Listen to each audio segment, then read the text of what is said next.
Targets वगैरह नहीं है, पर यहाँ प्रमोशन सबका होता है। Even if you are somebody जो ना करप्ट है, ना बूट क्लिकिंग करता है, सिर्फ अपने काम से काम रखता है, और तो और अपना काम भी नहीं करता है, आप काम भी नहीं करते हो तो भी आपका प्रमोशन हो जाएगा ना। Really? हाँ मतलब गवर्नमेंट में हर किसी का प्रमोशन हो रहा है? हाँ, क्योंकि वो आपके पूरे बैच का होता है, अनलेस एंड अनटिल आप पे कोई क्रिमिनल केस है, आपके मतलब रिपोर्ट्स सर्वाइव बहुत कर रहे हैं खराब तो है। बस प्रमोशन हो जाए। एग्जैक्टली तो बहुत सारे मतलब अरे यही तो प्रॉब्लम है कि मेरिट के लिए रिवॉर्ड नहीं है, तो इसलिए लोग डीमोटिवेटेड भी फील करते हैं, डिसइंसेंटिवाइज फील करते हैं कि मैं क्यों ज़्यादा काम करूं। अगर मैं 5 बजे तक काम कर रहा हूँ तो भी उतनी सैलरी मिल रही है, और अगर मैं 8 बजे तक काम कर रहा हूँ तो भी उतनी सैलरी मिल रही है, तो इन फॉर्म्स ऑफ मनी तो कुछ ज़्यादा नहीं मिल रहा। बट अगर मैं 5 बजे तक काम कर रहा हूँ तो मेरा बॉस शायद मुझे गाली दे देता है, लेकिन अगर मैं 8 बजे तक कर रहा हूँ तो गाली नहीं दे रहा। बट क्या बॉस की गाली से पेट भरेगा? मतलब tangibly it doesn't change a lot, so your salary doesn't get impacted if you're working too much or you're working too less, it is just the Got it. same. I have a question कि non English speakers जो होते हैं उनके लिए इतना inaccessible क्यों है पूरा यूपीएससी का exam and entering the whole system? क्योंकि अगेन स्टैट कि 5% से भी कम लोग इंडिया में यूपीएससी एग्ज़ाम्स है जो रीजनल लैंग्वेज में देते हैं, हिंदी में देते हैं, बाकी सब इंग्लिश में देते हैं। ऐसा क्यों? मतलब डज इट मीन कि जो नॉन इंग्लिश स्पीकिंग इंसान है उसके पास तो पहले ही वो एक हैंडीकैप से स्टार्ट कर रहा है कि उसके पास राइटिंग है जीतने का? Like there Hindi, Tamil, Telugu, Malayalam, Bengali, in fact उनकी ज़्यादा ज़रूरत है क्योंकि वो लोकल लेवल पे एकदम ग्राउंड लेवल पे जाके वेलफेयर पे ज़्यादा हेल्प कर सकते हैं। आपकी बात बिल्कुल ठीक है कि एज है इंग्लिश वाले लोगों को, but again I might sound repetitive in this, it is colonial. Supreme court क्यों इंग्लिश में हियरिंग करती है सारी? आप हम वहाँ भी बोल सकते हैं कि लोगों के पास जो शुरू करना चाहते हैं हिंदी में, उनके पास तो है ही नहीं क्योंकि opportunity। हमारा कॉन्स्टिट्यूशन इंग्लिश में लिखा हुआ सब इसलिए। क्योंकि यूपीएससी भी जब बना, कमीशन बना, या जो सिविल सर्विसेज का कॉन्सेप्ट है वो बहुत ज़्यादा इंग्लिश पर बेस्ड था, तो वो रह गया, उसमें चेंजेस नहीं किए गए हैं। हैविंग सेड दैट, ऐसा नहीं है कि हिंदी मीडियम वाले लोग सक्सीड नहीं करते हैं या उनके लिए बहुत अनफेयर है। मुझे लगता है इंडिया में जितने भी कॉम्पिटिटिव एग्ज़ाम्स हैं उनमें सबसे ज़्यादा फेयर अगर कोई एग्ज़ाम है तो वो सिविल सर्विसेज एग्ज़ाम है। यूपीएससी एक ऐसी बॉडी है जो नॉन बाइज्ड है, जो मेरिट को रिवॉर्ड करती है, टाइम पे एग्ज़ाम होता है। आपने कभी नहीं देखा होगा कि यूपीएससी का एग्ज़ाम लीक हो गया, चीटिंग हुई उसमें, या कोई किसी तरह का धांधलेबाजी, करप्शन हुआ। स्टेट सर्विसेज में आप नहीं देखोगे होता ऐसा हो ऐसा जाता है, यूपीएससी में नहीं होता। स्टेट सर्विसेज में हो सकता है और एसएससी बाकी सब में हो सकता है। यूपीएससी की एक अपनी सैक्रोसैंक्ट इमेज है, जो मतलब इंडिया के one of the cleanest institutions में से है। ओके, टेल मी, आपने ना स्टार्टिंग पे जब हमने बात करना स्टार्ट करी थी IAS and this whole civil services का टॉपिक, तो आपने बोला था कि कोचिंग सेंटर्स ने बहुत ग्लैमराइज कर दिया है। क्या मीनिंग था? What is the, her industry में जैसे आईटी में, मेडिकल में, हर जगह ना कोचिंग इंडस्ट्री का एक माफिया है and they run the show. Yes, यहाँ पर भी ऐसा होता है बिल्कुल जैसा कोचिंग माफिया? बिल्कुल। क्या होता है कोचिंग माफिया, कैसे ल्योर करते हैं, क्या है end to end? Just explain me the whole process. आज से कुछ साल पहले तक क्या होता था, आपको कॉलेज के बाद ट्रैप किया जाता था कि कॉलेज के बाद आप आइए और आप सिविल सर्विसेज से एग्ज़ाम दीजिए, हम आपको कोचिंग देंगे, हम सब तैयार कराएंगे आपके सब्जेक्ट्स, और आपका सिलेक्शन होगा, हमारे ये टॉपर्स वो टॉपर्स।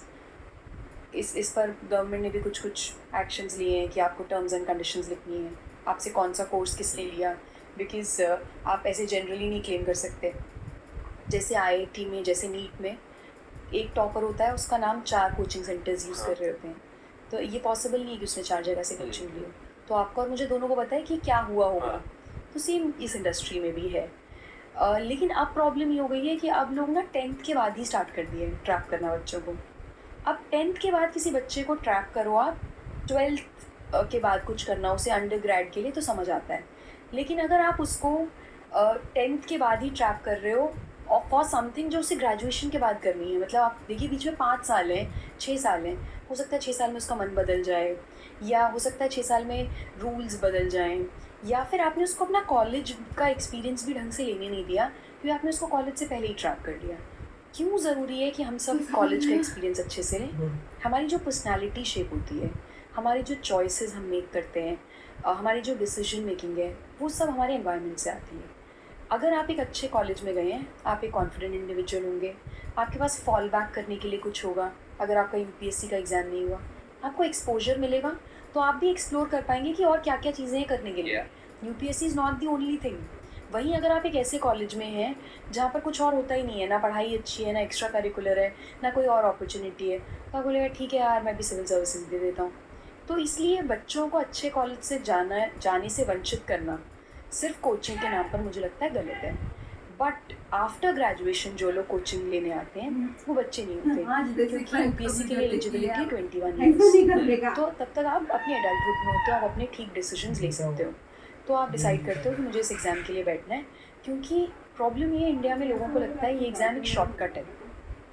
अगर आपका सिलेक्शन हो गया तो विद इन 2 ईयर्स आपकी लाइफ बदल जाएगी। No other profession in our country और may be anywhere is so quick in its rewards. आप कितने साल से ये जर्नी कर रहे हैं? बहुत टाइम हो गया। बहुत टाइम से। लेकिन अगर किसी को आईएएस बनना है तो उसके लिए 2 साल काफ़ी हैं। अगर आपने 2 साल में पेपर निकाल लिया, 3 साल में पेपर निकाल लिया, आप सीधा एक डिस्ट्रिक्ट के कलेक्टर बन जाते हैं। आपके अंडर मतलब 150 लोग काम कर रहे हैं। आप समझ रहे हो कितना बड़ा शॉर्टकट है, कि कितना इंस्टेंट प्रमोशन हो गया, जो करने में लोगों को शायद 7, 8, 10, 12 साल लगेंगे, वो आपको इमीडिएटली मिल गया।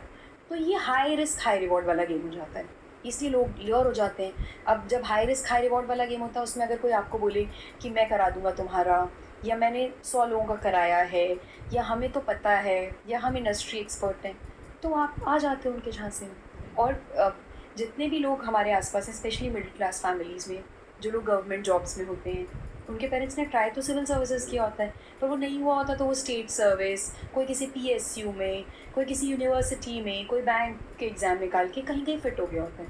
पर सपना तो आईएएस वाला ही रह जाता है ना। और सबसे बड़ी बात ये, सिर्फ वो लोग नहीं जो सिलेक्ट नहीं हुए हैं, जो खुद आईएएस बन जाते हैं वो भी अपने बच्चों को आईएएस ही बनाना चाहते हैं।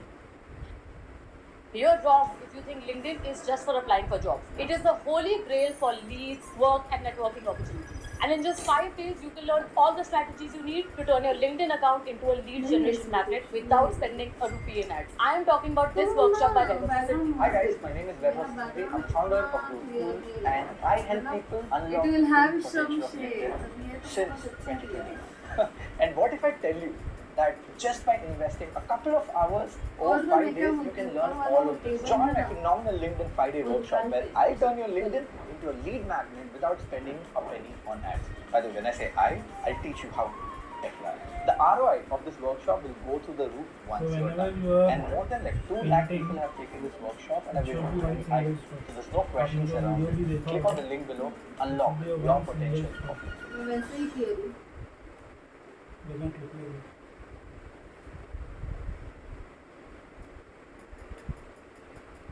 Are you someone who wants to lose weight but struggles to follow the right diet? What if I tell you you don't need to do any fancy diets, make salads, do keto or fasting? You can look. क्योंकि जैसे कि मैंने आपको बताया कि civil services का ना एक परसेप्शन है अपना, और वो परसेप्शन से लोग पार्ट नहीं करना चाहते। जैसे जब लोग रिटायर होते हैं, आइडेंटिटी, जब आप आईएएस रहे हो 65 years of your life, 60 years of your life, और आप 60 साल बाद रिटायर होते हो, तो आप वो उससे पार्ट नहीं करना चाहते। मतलब it's very rather funny. I still remember 4-5 years back I met someone and you can say that it was kind of a date. I meet this guy and my brother was also sitting there, my elder brother, and he introduced me to the person. And the moment he just shook his hand with me, he offered his hand to me to shake his hand. He said, "Hi, I am IAS," and then he said his name. So I was like, you need to tell your name before. How can you be so obsessed with this idea that you are IAS and then you have to tell your name? तो अब लोग यही है, जो लोग civil services में हैं उनके लिए ये सफिक्स बहुत इम्पोर्टेंट है। वो जो ऐसे हम एक कविता भी है कि वो जो prefix for them is important. नहीं, इसने अच्छा, प्रीफिक्स में इसमें बोला था। हाँ, वैसे वैसा नॉर्मली लोग suffix ABC IAS, ABC IPS ऐसे बोलते हैं ना। तो हम कहते हैं ये जो 2-3 अक्षर लग गए हैं तुम्हारे नाम के आगे, ध्यान रहे ये अक्षर तुम नहीं हो। इन अक्षरों से तुम हो सकते हो लेकिन ये तुम्हारी आइडेंटिटी नहीं है। तुम इन अक्षरों की कुर्सी पर ज़रूर बैठो पर ये अक्षर तुम्हारे सर पर ना बैठ जाए।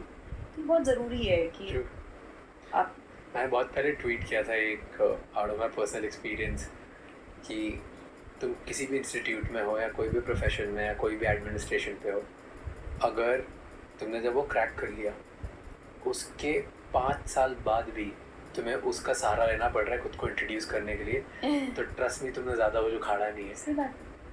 Like, great that you are from this esteemed institution or part of this organization. It's great, but next 5 years is about You need to achieve actually something making it else, up. Yeah, जिससे आपको- your name should stand out, Yes. and it should be bigger. Seeing all of this, I want to put out one personal caveat that I've felt. मैं जितने IAS officer से मिला हूँ ना अभी, हर बार impress होता हूँ. मतलब आई डोंट नो क्या है उन लोगों में, हर बार वो एक मेरे को नई पर्सपेक्टिव देते हैं. मुझे पैटर्न रिकॉग्नाइज करने में बहुत मज़ा आता है कि हर इंसान का पैटर्न क्या है. एक टाइप की कैटेगरी के लोगों को एक टाइप जैसे तुम कर सकते हो कि नहीं कर सकते हो, राइट. दिस तो एक पैटर्न होता है जो प्रोफेशनल्स और जो इंस्टीट्यूशन में होता है जिनका एलिटिज्म करियर्स होते हैं, वो आपने बता दिया कि वो अपने नाम के आगे पहले ये लगाते हैं. हर कोई करता है. डॉक्टर्स भी पहले डॉक्टर बिल्कुल. लगाएंगे, CA अपना CA लगाएंगे, ठीक है, IAS ऑफिसर्स IAS लगाएंगे. हर कोई अपना एक वो लगाता है. That's an elitism. Professionals careers वो सब True, करते हैं, true. Right. Lawyers, supreme court lawyer, हाँ, हाई कोर्ट लॉयर, वो बिल्कुल, लगाए. Everybody will write that, right. तो मैं और पैटर्न ढूंढने की कोशिश करता हूँ, पर मैं जितने IAS ऑफिसर्स से मिला मेरे को हर कोई एक नया पैटर्न देता है. And I am impressed by them every time I meet them. अलग ही पर्सपेक्टिव, They are well-read अलग ही people. इंसान. Yeah, ऐसे like ही they थोड़ी know select so हो जाएगी. many things. They know so many things about so many. How her bar impress किया है मुझे. मैं I'll tell you why. waiting in IAS. I am waiting to meet an IAS officer जो मुझे Impress impress नहीं नहीं करे, जो मुझे लगे कि अरे इसको किसने बना दी. Like never in my life. नहीं, I'll help you meet such people also. But most of them are this way because one, they are well read, and two, they continuously keep working on themselves. I'll give you a very small example. बहुत कम civil servants ऐसे होंगे, मैं तो मैं नहीं जानती किसी को जो सुबह अखबार नहीं पढ़ते हैं. अब उन्हें कोई एग्जाम तो निकालना नहीं है, क्यों पढ़ना है उन्हें अखबार? आदत हो गई. अच्छी आदत है. आप जब IAS बनते हो, कुछ आपकी प्रिपरेशन का टाइम और कुछ आपकी ट्रेनिंग का टाइम आपके अंदर अच्छी आदतें छोड़ जाता है, जिसमें से एक है अखबार पढ़ना, जिसमें से दूसरा है किताबें पढ़ना, जिसमें से तीसरा है लोगों से डीलिंग. तो ऐसे ये वाली जो आदतें हैं, ये अगर आप छोड़ दो तो फिर you will not be the same person. तो ये इतनी ज़्यादा इंग्रेन हो जाती हैं आप में, then you are sitting with similar kind of people. अगर आप वेल रेड नहीं हो और आप अपने बाकी फेलो बैचमेट्स के साथ बैठे हो तो आपको ख़राब लगेगा. Inferiority लगी. Yeah. फिर जब आपको काम भी करना होता है तो लॉज आर इवॉल्विंग, चेंज होते रहते हैं, कुछ अमेंडमेंट्स आती रहती हैं. You always have to keep reading. अगर आप वो नहीं पढ़ रहे हो तो आप अपना काम एफिशिएंटली नहीं कर पाओगे. तो ये सारा कुछ इस प्रोफेशन की रिक्वायरमेंट है. You know, एक क्वेश्चन मैंने पूछा था एक IAS से, हम दोनों जानते थे. उनसे मैंने पूछा था कि हाँ, what आज is फाइनल the था. biggest कल learning सेमीफाइनल था इंडिया. जो हर हाँ, IAS ऑफिसर को कभी ना कभी लाइफ में Cricket मिली का. जाएगी, लेकिन स्टार्टिंग में सब गलतियां करते हैं. Right. Guess his answer. I don't know, maybe. Okay, so he said कि IAS ऑफिसर कभी भी स्ट्रेट फॉरवर्ड नहीं हो सकता इन हिज वर्ड्स. उसे डिप्लोमेटिक ही रहना पड़ेगा. और ये बहुत टाइम बाद सीखते हैं. एंड फिर उसके बाद एक अपग्रेडेड लर्निंग आती है कि स्ट्रेट फॉरवर्ड सिर्फ एक्शन में रहना है, वर्ड्स में Words में हमेशा कुछ भी. डिप्लोमेटिक रहना है. अच्छी लर्निंग है. एंड क्योंकि बहुत लोग आते हैं स्टार्टिंग में सीधे हाँ मेरी तरह से ये सही है, ये कर दिया, खत्म. बहुत प्रॉब्लम्स होती हैं फिर वहाँ पे. किसी को आपने डिस्टर्ब कर दिया, प्रॉब्ली माइनॉरिटी को, मेजॉरिटी को, कम्युनिटी को, पॉलिटिशियन को. एंड आप नहीं लड़ सकते क्योंकि हर किसी के लिए कुछ सही है और हर किसी के लिए वही चीज़ गलत है. लेकिन एज एन आउटसाइडर मुझे लगता है कि एक सिविल सर्वेंट के लिए जो सबसे बड़ी लर्निंग होनी चाहिए वो एक कॉन्सेप्ट है, उसका नाम है एटलस सिंड्रोम. आपने एटलस की पिक्चर देखी है जो ग्रीक गॉड एटलस है, पूरा अर्थ उसने उठाया हुआ है. उसे लगता है मैं ही पूरा अर्थ उठाकर घूम रहा हूँ. ऐसे हर सिविल सर्वेंट को लगता है कि मैं ही सब कुछ कर रहा हूँ. You know, everything is on my shoulders. If today I sleep some bit more things will change. अगर मैंने ये नहीं किया तो ये हो जाएगा. पर ऐसा नहीं है. हर कोई रिप्लेसेबल है. हर कोई अपने हिस्से की चीज़ें कर रहा है. और अगर आप थोड़ा कभी ब्रेक ले लेंगे या आपसे कुछ गलती भी हो जाएगी या कुछ छूट भी जाएगा तो ऐसा नहीं है कि पूरा सिस्टम ख़त्म हो जाएगा. मतलब लेट्स से कोई एक सिविल सर्वेंट है, वो एयरपोर्ट चलाते हैं, ठीक है, अब वो सोचें कि मैं, of course you shouldn't be lax about your duty, you shouldn't be careless, but if you think that I am the only person running the show, there is no one person running the show. There are Never. multiple people who are running the show and each of them have their own role to play. तो बहुत सारे civil servants Atlas syndrome से ग्रसित रहते हैं और उन्हें काफ़ी टाइम लगता है समझने में कि ये हमारा एटलस सिंड्रोम ही था। मस्त लगा मुझे एटलस सिंड्रोम। हर कोई अपनी दुनिया में यही सोचता है। हाँ, कि मैं ही सब कर रहा हूँ, मैं I am the one who runs the show. Okay, आपने ना बहुत डिबेट्स करी है। I've read you have done more than 500 debates in your life. Give me tips. Give me 3 tips कि एक डिबेट में कैसे जीत सकते हैं। ठीक है, सबसे पहली टिप ये है कि आपका जो थॉट्स का स्ट्रक्चर है वो बहुत सिंपल होना चाहिए। अगर आपको मान लो बात करनी है कि क्या इंडिया में होमोसेक्सुअलिटी को लीगलाइज कर देना चाहिए, तो आपके पास 3 बुलेट पॉइंट्स होने चाहिए। इफ़ यू सपोर्टेड देम और if you opposite them, 1 2 3। It should be like music, the way you said ना, तो स्ट्रक्चर बहुत सिंपल होना चाहिए। Clarity, 1 2 3 to support my argument. दूसरा आपको ये करना चाहिए कि आपको ऐसे पॉइंट्स ढूंढने चाहिए जो सामने वाला बोलेगा, आपका ओपोनेंट बोलेगा, और फिर आप उसको नेक्स्ट स्टेप में डाइसेक्ट कर दो, रीबटल कर दो आप कि मेरा ओपोनेंट ये बोल चुका है या बोलेगा, तो ये 3 उसके तर्क थे और इसका काउंटर लॉजिक मेरा ये है। मतलब basically this is about the structure. First point is your structure should be very smooth. Second point, as you said, when you are on stage and you are debating or maybe anywhere on a news channel also, you don't have to be loud. आपकी आवाज़ impact create नहीं करती है, आपके thoughts और आपके words impact create करते हैं। तो आप जितना कम चिल्लाकर, जितना कम एग्रेशन के साथ और जितना अपने नॉर्मल सेल्फ की तरह बात करेंगे, आप उतना ईजीली अपना पॉइंट कम अक्रॉस कर पाएंगे। हो सकता है आप ड्रामेटिक ज़्यादा हों जब आप चिल्ला रहे हैं और बहुत ज़्यादा ड्रामा कर रहे हैं, you can be more dramatic, you can get more attention, but you won't be able to convince people. To convince people, you need to talk to them like you're generally talking to them. So that is the second point. And thirdly, never debate to win. Win the topic, not the competition. Okay. Because you see, just like an actor is given a role, उसको personally तो नहीं लेता कि अच्छा है मुझे role दे दिया है, क्या मैं जेन्युइनली गरीब हूँ, अगर किसी गरीब का रोल दे दिया या किसी को प्रोस्टिट्यूट का रोल दिया तो उससे एसोसिएट कर ले कुछ अलग स्टिग्मा कि I am not a prostitute, why am I offer. Similarly when you are debating, it is just like you have been given 1 shoes to fill in. तो उसको पर्सनली नहीं लेना है कि मैं पर्सनली तो विमेन की फेवर करती हूँ, मैं तो फेमिनिज्म के सपोर्ट में हूँ, मैं कैसे ये बोल दूँ। It is your job, whichever side of the topic you are at, it is your job to logically and analytically defend Approach the topic. तो उसको लेकर इमोशनल बहुत ज़्यादा होने की ज़रूरत नहीं है। तो ये मुझे लगता है किसी भी डिबेट में जब आप ये करते हो तो बेस्ट ऑफ थॉट सामने आती हैं, बेस्ट ऑफ एनालिसिस हो पाता है और आप अपना पॉइंट भी अच्छे से रख पाते हो। Okay, tell me, you have closely worked with Vikas Divya Kirti sir के साथ काम किया है, right? हाँ। Hello. I can remember a book of 200 pages in just 7 days along with the page number. Hi, my name is Bhuvan Ganesha and I'm going to teach you how to remember few of... तो why is he so lovable? इतना ज़्यादा internet पे उनको इतना प्यार क्यों मिलता है, इतना what is there in him? क्योंकि हमें तो सिर्फ वीडियोस देखने को मिलते हैं। आपने क्लोजली उनके साथ काम किया है, क्या है उनमें ऐसी खासियत which is why he's going viral across internet? I think the things that he shares with people, वो सारी बातें आप घर के किसी बड़े से सुनना चाहते हो।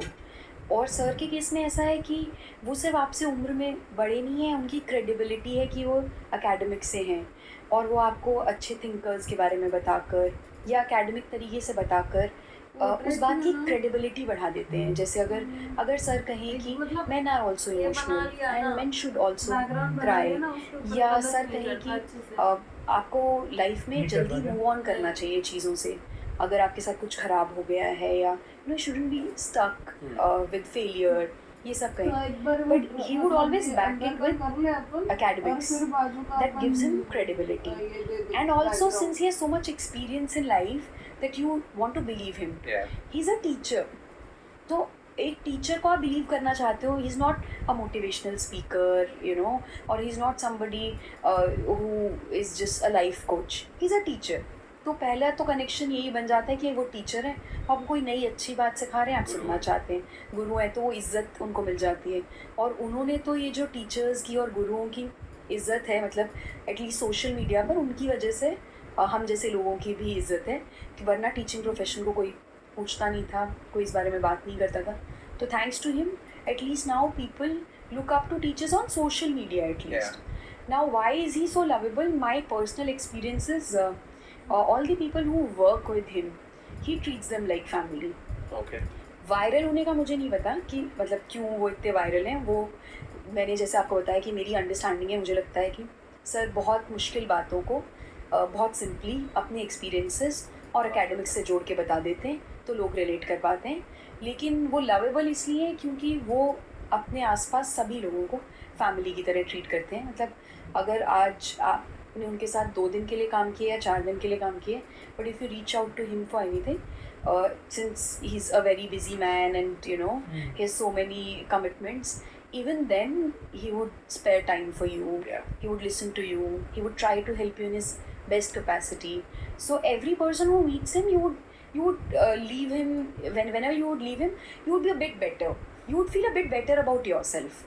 I think that's a unique trait he has. आप जब भी उनसे मिलने जाओगे, आप अपने बारे में थोड़ा सा अच्छा सोच कर ही वापस आओगे, क्योंकि वो और वो ऐसा नहीं आपकी तारीफ़ कर देंगे या वो आपकी फ्लैटरी करेंगे, वो ऐसा कुछ भी नहीं करेंगे। वो बस आपसे नॉर्मल बात, वो आपको इतना कंफर्ट दे देते पे aura say that you went out one time and किसी ने अपने आप को इंट्रोड्यूस करा, तो सही तरीका क्या है इंट्रोड्यूस करने का खुद को?